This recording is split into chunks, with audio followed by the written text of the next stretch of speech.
Around 500 years after his death, stories began circulating of miraculous portraits that had been made while Jesus still walked the earth.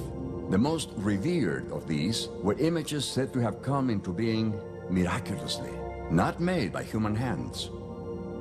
In one popular story, King Abgar, ruler of Edessa in Syria, fell ill.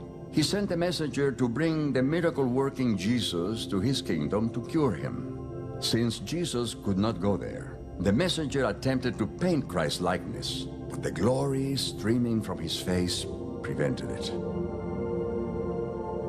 So Christ took a cloth and pressed it to his face. His countenance remained. In Greek, the cloth became known as a mandylion. When King Abgar looked upon the desired image, he was healed and became a believer. Treasured as a relic, something Jesus had touched, the mandylion was also valued as proof that Christ himself permitted the practice of image making, that it was legitimate for artists to paint images of the deity as they could not in the Jewish or Islamic faith.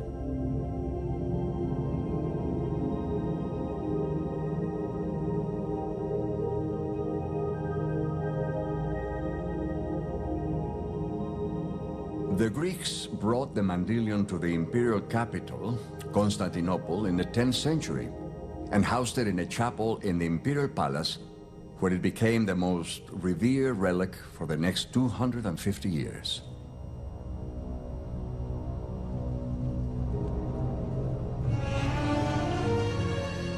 In 1204, the Crusaders sacked and looted Constantinople, and the mandylion disappeared forever.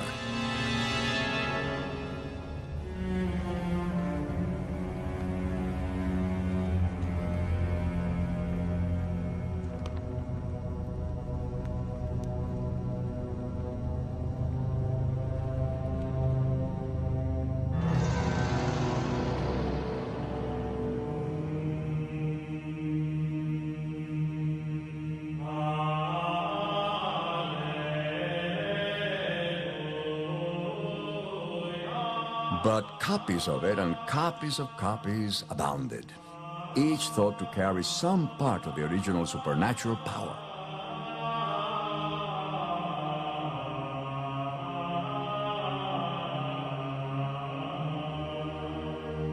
One early replica of the mandylion, made in Constantinople, was donated to a monastery in the Italian city of Genoa in 1384. There it still resides.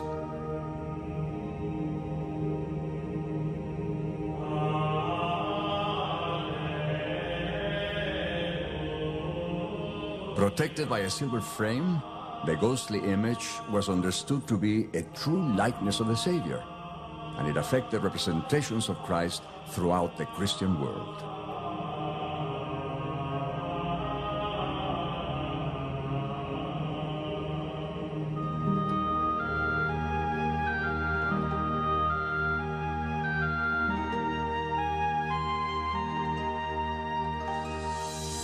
Not every Christian was eager to see images of Christ.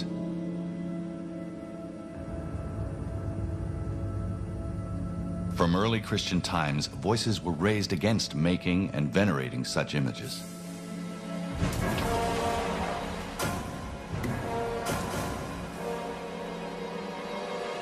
In the Byzantine Empire between 726 and 843, images of Christ were outlawed.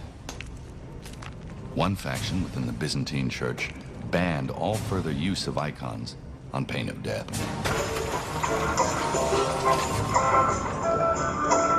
All existing images had to be smashed, covered over, or thrown into the fire.